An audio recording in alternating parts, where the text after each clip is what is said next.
I endured the human war front, and it was worse than hell. The first sound I heard when I landed on Earth's forward staging ground was laughter. Not nervous laughter, not the kind that breaks out of a mouth because fear has nowhere else to go. Deep, real, belly-shaking laughter, coming from a cluster of young humans, sitting on top of a supply crate 40 meters from my landing pad. One of them was holding something small and orange, and eating it with great enthusiasm. Another was telling a story with his hands moving in wide circles, and the others were losing themselves completely at whatever he was saying.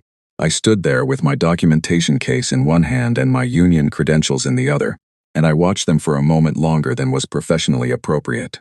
My name is Vorthus. I serve the Galactic Union's War Documentation Corps, a body that has been recording, analyzing, and classifying armed conflict across the known galaxy for 4,000 years. I have personally covered 19 wars. I have documented the fall of the Sirith Empire, the Keth's first purge of the lowland colonies, the silent siege of Marith Prime. I have stood in the aftermath of things that would collapse lesser minds, and I have written clean, precise reports about all of it. I was sent to observe humanity's defensive campaign against the Keth Dominion because the Union's senior council wanted an impartial record. The Keth had pressed a full assault into human-controlled space 7 weeks earlier, and the campaign had not gone the way anyone predicted. Not the Keth, who had never encountered a species that refused to yield forward territory even when the tactical math clearly said to yield it. Not the Union, whose initial projections had humanity collapsing within 3 weeks. And not me, who had reviewed every scrap of available intelligence before departure and filed a quiet preliminary opinion that the humans were being somewhat brave but ultimately unwise. I arrived at staging base Iridium on the northern edge of the Vasquez system with the full expectation that I would be documenting the final organized phase of a species' military defeat. I expected to see a tired army. I expected to see commanders who had accepted the inevitable and were simply managing a retreat. I expected the particular kind of exhausted silence that settles over a fighting force that has been pushed past its reasonable limits. I did not expect the laughter. The human who met me at the pad was a corporal named Dae Jung. He was not especially tall, not especially broad, and he was carrying a rifle in a way that suggested it was simply part of his body at this point, like an arm or a shoulder. He looked at my documentation case, then at me, then back at the case, and he said, "Long trip?" I told him it was 14 hours by standard transit. He nodded like this was useful information and said, "There's food in the forward bay if you want it.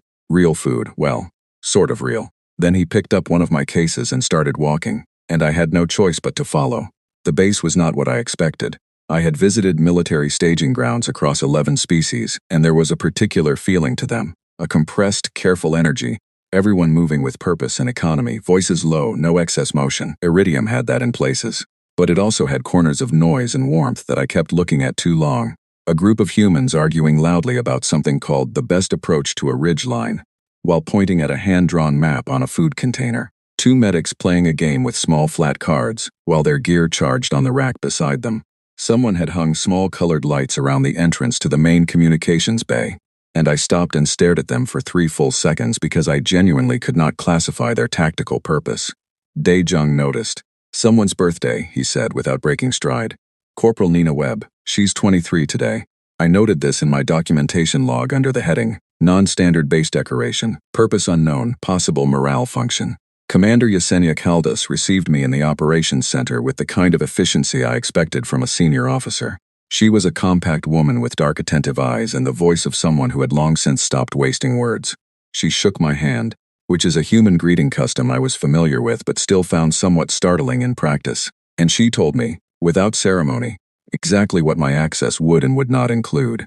I asked her about current force composition. She handed me a physical document. I scanned it and then read it again because I thought I had misunderstood. "These are not professional soldiers," I said. "Some are," she replied. "The rest are people who signed up when the Keth pushed into the colonies. We've got a former agricultural technician running second squad, a secondary school teacher on comms, and our best forward observer is 19 years old and was studying music before all this started." I looked at the document a third time. I said carefully, "Commander, the Keth Dominion fields warriors bred and trained from early growth stages for the single purpose of organized assault.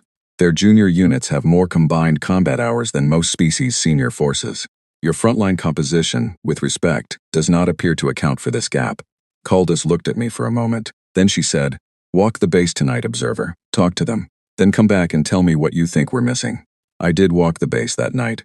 I spent 4 hours moving through the different sections and talking to whoever would speak to me. I talked to the agricultural technician, whose name was Owen, and who explained defensive grid positioning to me with the same calm clarity he probably used to explain crop irrigation. I talked to a young woman named Petra who told me she had not spoken to her family in 6 weeks, and that she thought about them every day, and that thinking about them was what kept her form getting slow.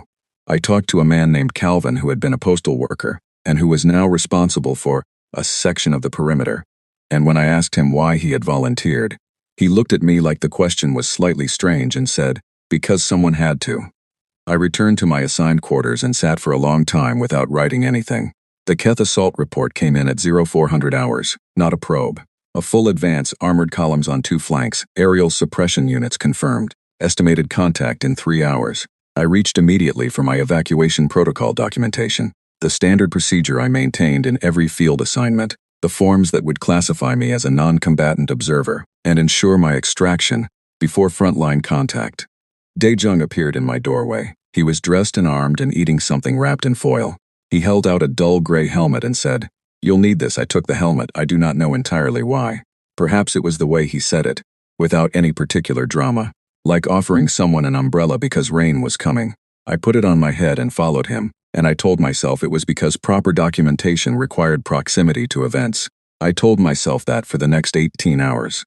I told myself that right up until the moment the first Keth column emerged from the tree line in perfect terrifying formation and the human soldiers around me did not run, did not freeze, did not break into the controlled retreat the tactical model said they should execute. They dug in. And then things began that I did not have any framework to understand. The Keth advanced in the way they always advanced. I had studied their assault doctrine extensively before the assignment. It was precise, it was overwhelming, and it was designed around a single core principle that had held true across every engagement in their history. Sustained pressure eventually produces collapse. You do not need to destroy a defending force. You only need to make them believe the cost of staying is higher than the cost of leaving. The Keth had ended more wars with that single idea than with any weapon in their arsenal. For the first 20 minutes, it looked like it was working.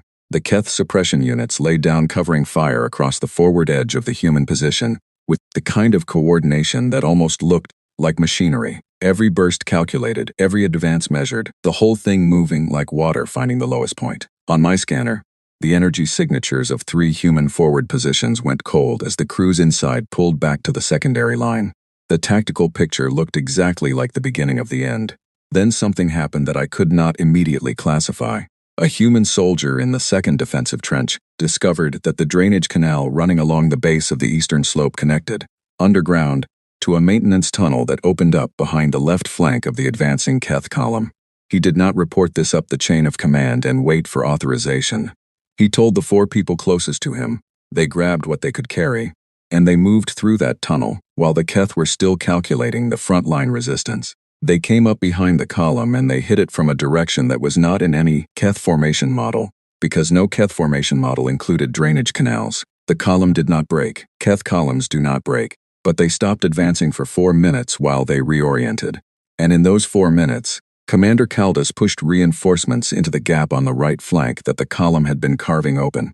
I was watching through the observation feed, and I wrote in my log, "Improvised flanking maneuver via non-tactical infrastructure." Not in the human defense plan. Spontaneous. I stared at what I had written and added, "Effective." That was the first thing I could not explain. There were many more. The supply drone situation was the second. One of the human aerial resupply drones had taken a hit on its navigation system and was circling in a useless loop over the main compound, broadcasting a steady key signal that the Keth targeting system was almost certainly tracking. The drone operator, a young man named Gareth who could not have been older than 20, pulled the drone out of its loop, jammed it to full speed, and flew it directly at the Keth forward command position, not as a weapon, as a distraction.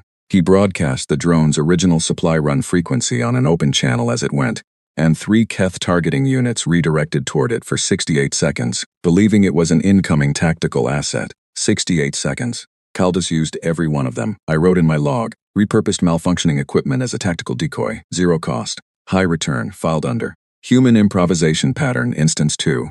By midday I had filed 11 such instances. By nightfall I had stopped counting. What stayed with me most from that first day was not the clever maneuvers or the stubborn defense. It was something I saw in the 3rd hour, during the heaviest part of the Keth push on the central line. A soldier named Harper was positioned at a corner of the eastern trench. When the Keth suppression shifted and caught his position directly, his comms went out. The soldiers around him went down, not dead but pinned, unable to move. He was, by any reasonable tactical assessment, in a position from which there was no good outcome. The Keth forward squad was 40 meters away and closing. He had perhaps 30 seconds before they reached his corner. What happened next is the thing I have written and rewritten in my notes more times than any other single observation in 19 wars. He stood up. He did not retreat. He did not signal surrender. He stood up in the open, took a breath that I could see from the feed was not steady, and he charged forward, shouting at the top of his lungs, with a sound that was not tactical or measured or calculated in any way. It was raw and human, and it filled the channel completely. The Keth forward squad stopped. Not for long, 2.3 seconds, according to my recorder's timestamp, but they stopped. Something in that sound, in that movement, in the absolute disregard for reasonable behavior, paused the calculation that Keth soldiers were always running.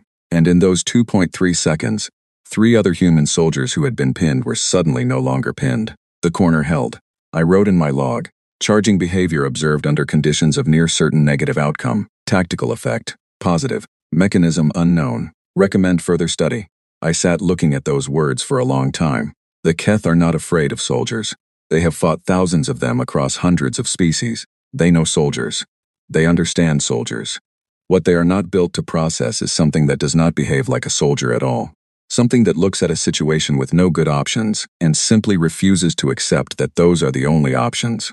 When darkness finally came and the Keth pulled back to consolidate, the human position had held, not comfortably, not without cost. The casualty numbers in the evening report were ones I made myself look at directly rather than summarizing, because I felt that was what they deserved. But the line existed, the base still stood, and by every predictive model I had run through my analysis system during the day, it should not have.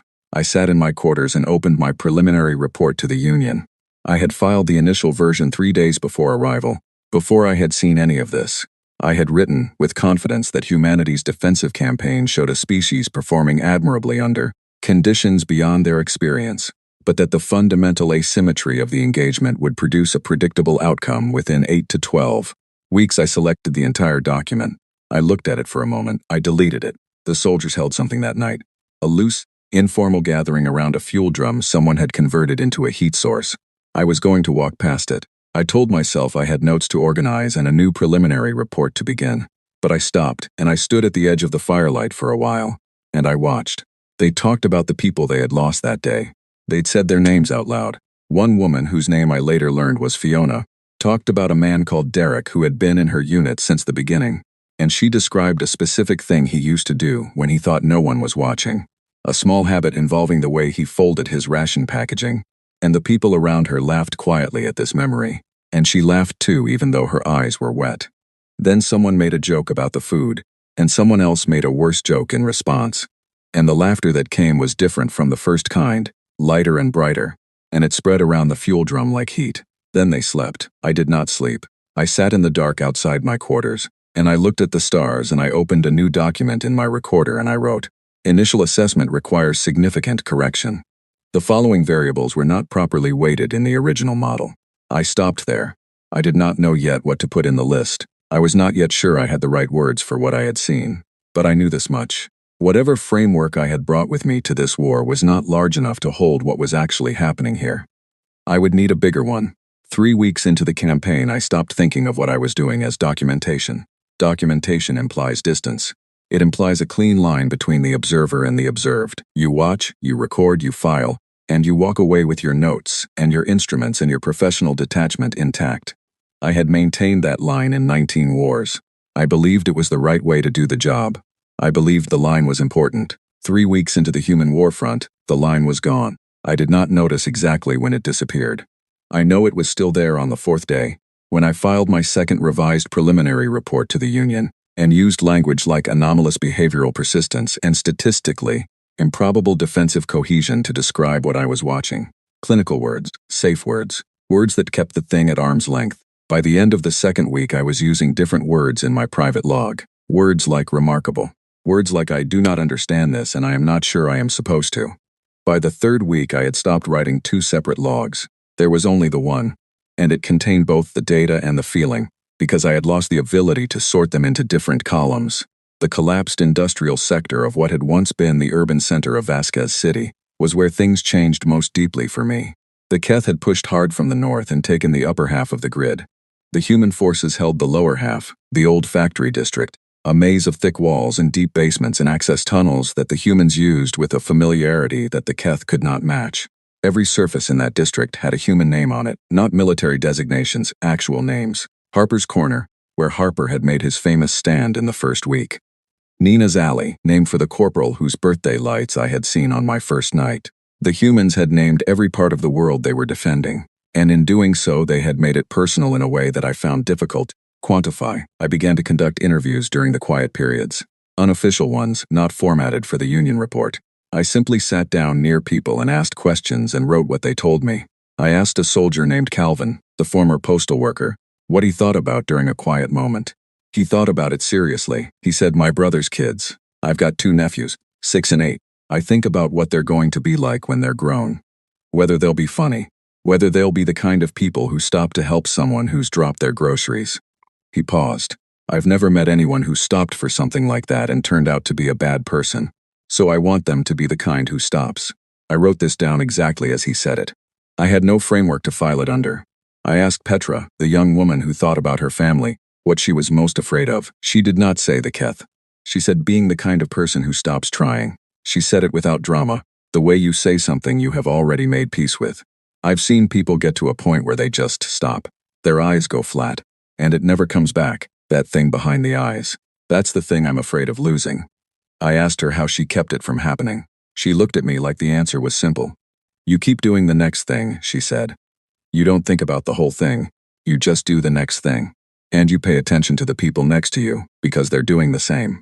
I wrote, keep doing the next thing. I underlined it. Then I sat with it for a long time. What I was learning, slowly and against my professional instincts, was that human resilience was not a single thing.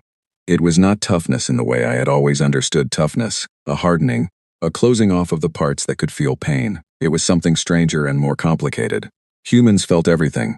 They felt it fully, loudly, openly. They talked about the people they had lost. They laughed at things that were not funny enough to deserve laughter in any reasonable accounting. They got angry over small things and then let the anger go and moved on. And somehow, impossibly, feeling all of that did not weaken them. It seemed to do the opposite. Dae-jung told me something that clarified this better than any interview. It was the 19th day, and he had taken a hit to his side from a piece of shrapnel during a Keth probe of the southern perimeter. It was a real wound, deep enough that any species in the Union's medical database would have classified it as requiring evacuation and recovery. The medic, a sharp-eyed woman named Lena, cleaned it and sealed it and told him to rest. He rested for 4 hours. Then he got up, ate something, and walked back to his post. I followed him. I said, "Corporal, you were told to rest." He looked at me with calm, tired eyes. Not stubborn eyes. Not aggressive eyes. Calm, he said. "They need a warm body on that corner. I'm a warm body." That was all. Not bravery performed for an audience. Not a declaration. A simple accounting of what was needed and what was available. He turned and walked to the corner and stood there and did his job. I stood watching him for a moment. Then I went back to my quarters and I sat on the edge of my bunk and I did something I had not done in a field assignment in 22 years. I opened a personal channel, not the core frequency, not the union network, but my private family channel, and I recorded a message to my wife and my 3 children back home. I did not explain what I had been seeing. I did not talk about the war.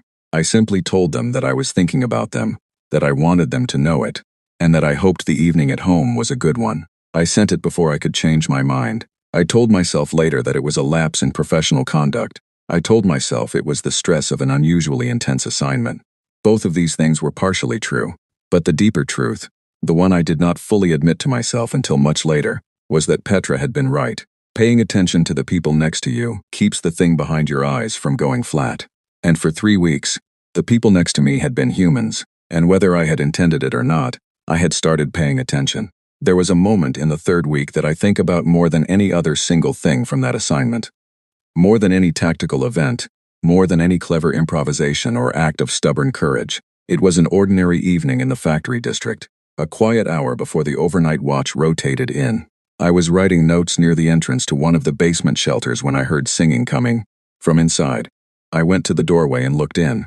A group of 9 soldiers was gathered around a small, low-light source in the center of the room. On a flat piece of scrap material, there was a small snack cake, the kind that comes in pressed foil packaging and tastes, I am told, of something only distantly related to actual food.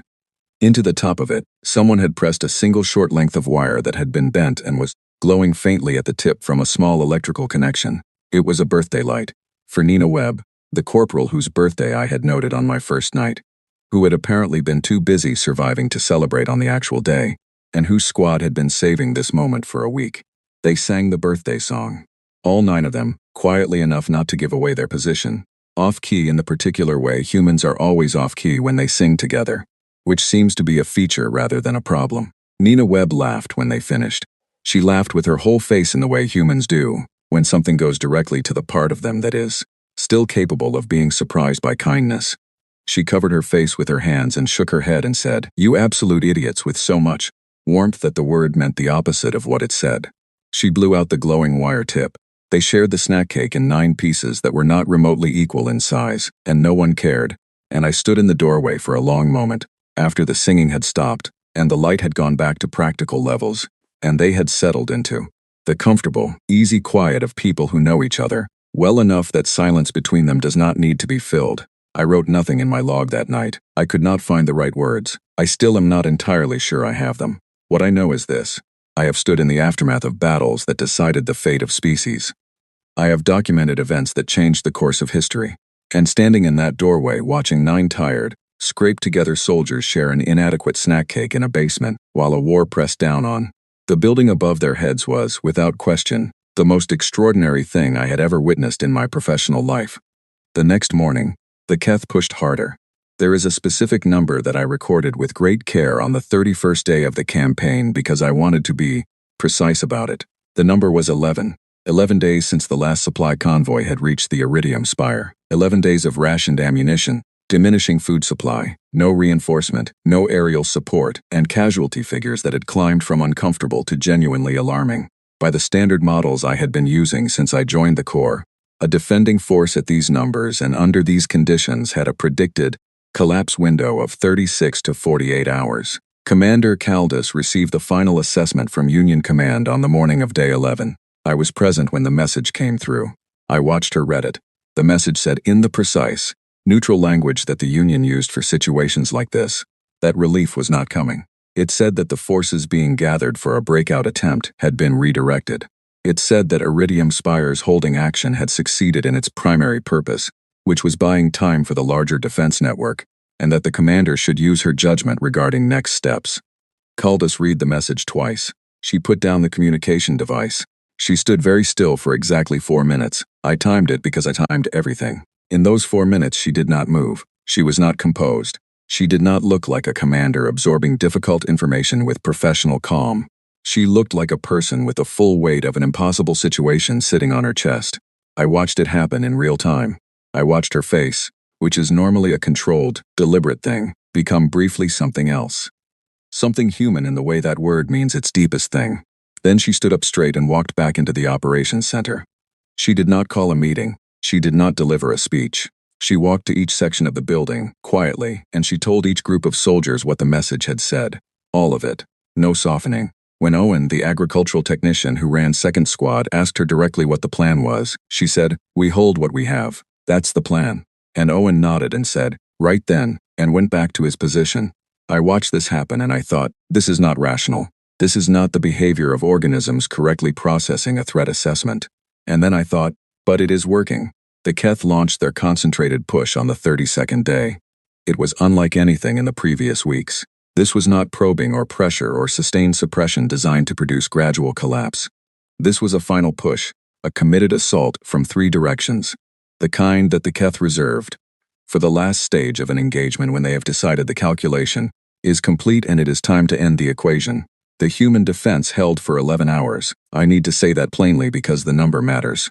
11 hours against a force 3 times their remaining strength, with half their original ammunition, in a structure that had been hit enough times that certain parts of it were no longer entirely there. In the 5th hour, something happened that I have written about many times and still cannot entirely put into words.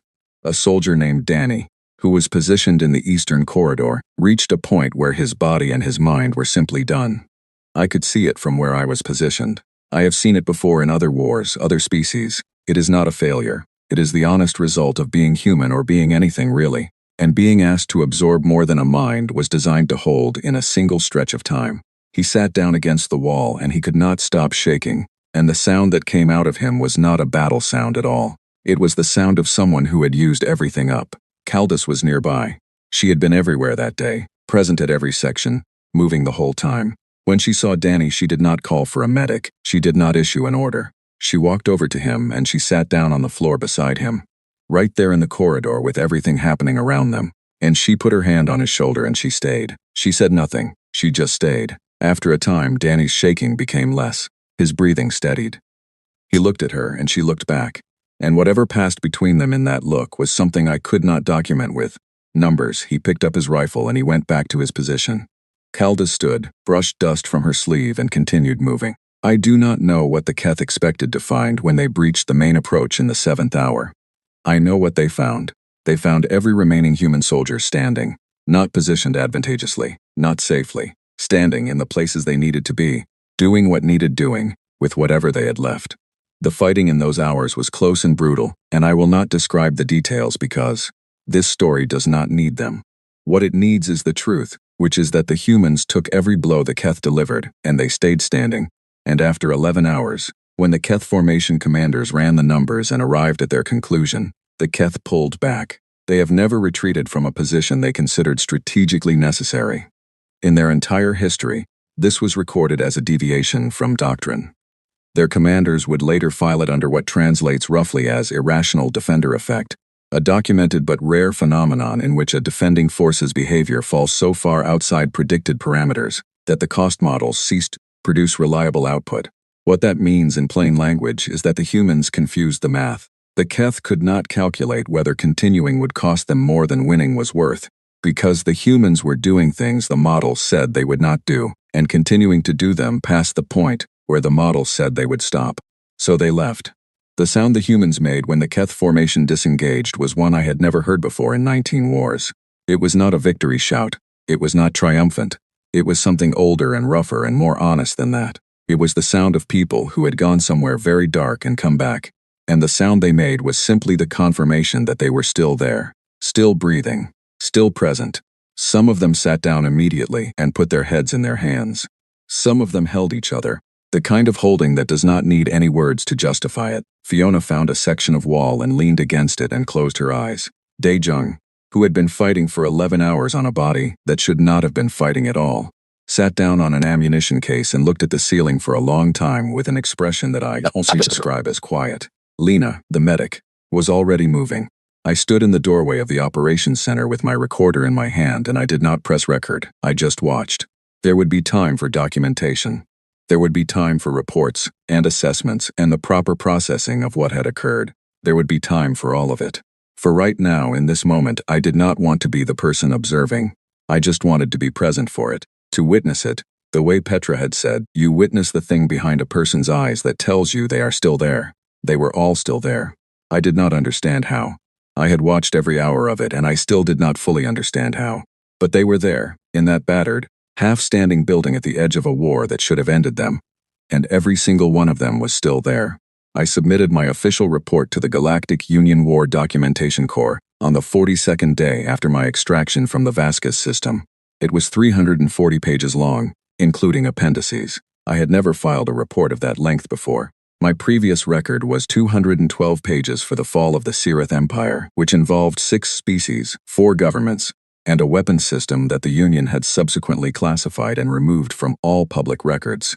The Senior Council reviewed my preliminary summary within 48 hours and requested a full briefing. I traveled to Union headquarters on Marith Prime and stood in the hall where I had stood after previous assignments, in front of the same panel of senior observers who had received my previous reports, and I told them what I had seen. The first question, from Council Member Arath, was straightforward. What is your threat classification for humanity? I had prepared for this question. I had prepared for all of the questions. I said, Tier 4. The room was quiet for a moment. Tier 4 is the highest designation in the Union classification system. Before this report, Only 2 species in recorded history had ever received it. The Keth were one of them. Council member Aerith said, "On what basis? Their technology index is at best middling. Their numbers are not exceptional. Their tactical doctrine is improvised to the point of being barely systematic." I said, "Yes, that is correct on all 3 points. Then what justifies Tier 4?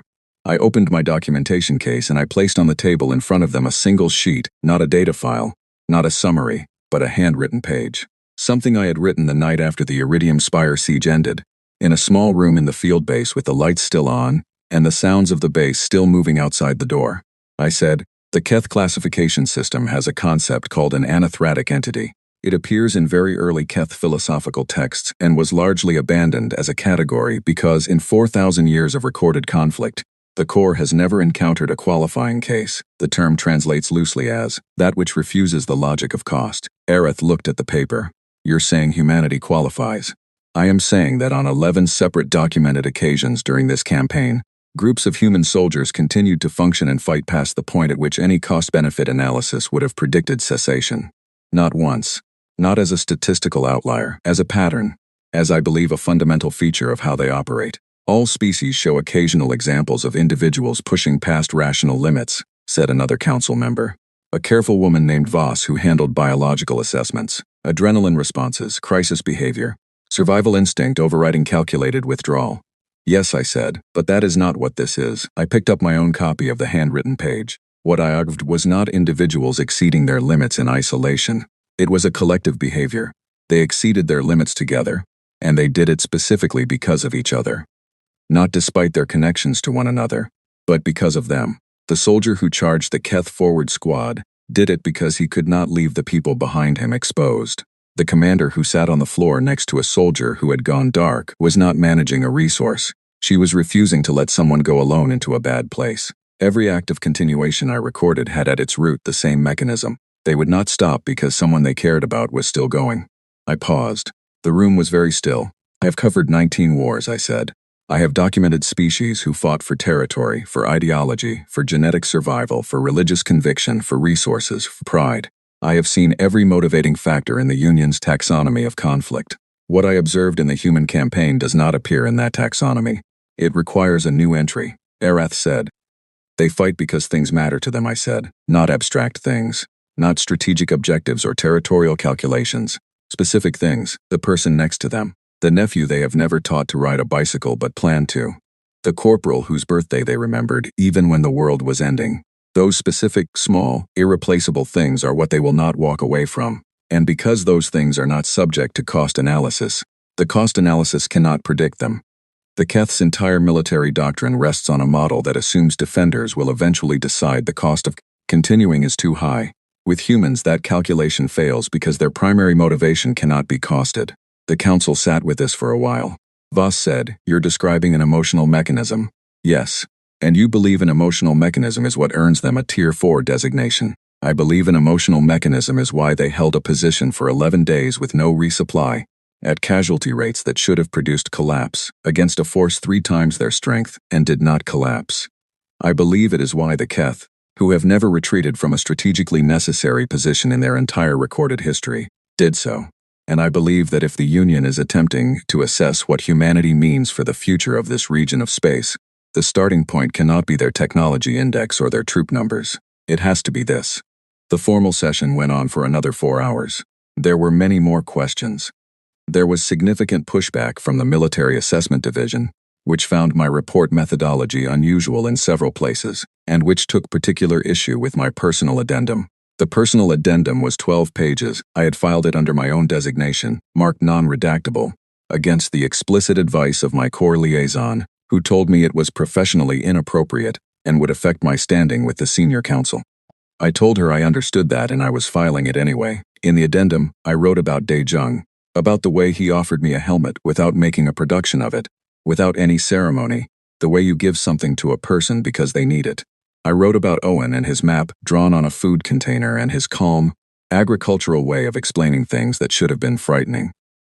I wrote about Calvin, who stopped for people who dropped their groceries, and whose nephews were 6 and 8, and who he thought about every quiet moment he was given. I wrote about Fiona talking about Derek and the way he folded his ration packaging, and the way she laughed even though she was crying. and the way the people around her laughed too.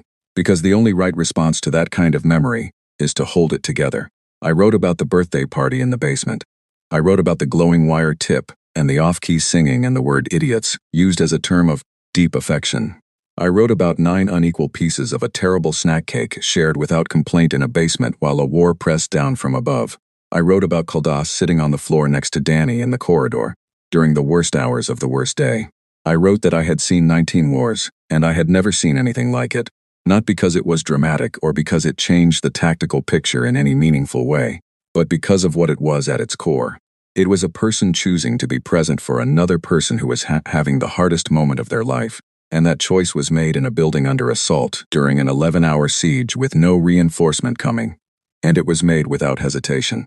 The council members read the addendum in silence during a break in the formal session. When we reconvened, Arath looked at me for a moment before speaking and then said, "This is outside the scope of standard documentation." I said, "Yes. It will not be included in the official report." I said, "It will be in my permanent file, which is my right under core documentation law. And I want to say for the official record of this session that I believe the Union's standard documentation framework is insufficient for the subject. I am not recommending it be changed for other species. I am saying that humanity requires a different approach, because they cannot be correctly understood from a distance. The distance is the problem." There was a long pause. Then Voss said quietly, "You were affected by the assignment," I said. "Yes, I was." There was another pause. Aerith looked down at the papers in front of him. He said, "The Council will deliberate on the classification questions and on the question of the Union's formal posture toward humanity. Your report will be the primary document of record." He said it the way it always goes at the end of these sessions, the correct procedural phrasing, the closing of the official chapter. But then he did something that none of the Council members had ever done at the end of any of my previous briefings. He looked at me, not at my documentation, not at the table, but directly at me, and he said, "Thank you for this, Forthus. Not for the report, for this." I flew home the next day. My wife met me at the transit terminal. She said nothing for a long moment, just looked at me, and then she said, "You're different." I said yes. She asked if I was all right. I said yes to that too, and it was true. But it was true in a way that was different from how it had been true before. It was true in the way things are true when you have been somewhere that changed the shape of something inside you, and you know you will not get the old shape back, and you find you do not want it. I went back to my desk 2 weeks later and I opened a new document. Not a union report, a personal one. I started it without a title, just a blank page and the cursor. I wrote, "The Keth have fought 10,000 species across 4,000 years. In all that time, in all those conflicts, they retreated from exactly one of them. That is the first thing the Union needs to understand about humanity. That is the only thing that needs to be said, really. Everything else follows from that." I sat back and read what I had written. Then I opened the small field notebook I had carried for the entire campaign, the one with the battered cover and the coffee stain on the inside front page. I turned to the last entry, written in the dark and in a hurry during the worst night of the Iridium Spire siege, when the sounds outside were loudest, and I was sitting in a corridor with my notebook because I needed something to do with my hands. The entry said, "They are not like us. Thank every God we have for that." I closed the notebook. I kept it on my desk where I could see it. I still have it there. I look at it sometimes when I am working on other assignments, other conflicts, other clean reports for other wars, and I think about what it means to be something that refuses the logic of cost, to love something so specifically and so stubbornly that no calculation can account for it, to sit on the floor next to someone in the dark and stay, to remember a birthday in a basement, to hand a helmet to a stranger without making anything of it, to do the next thing. Every time I look at that notebook, I think, they are not like us. And every time, without fail, I am grateful.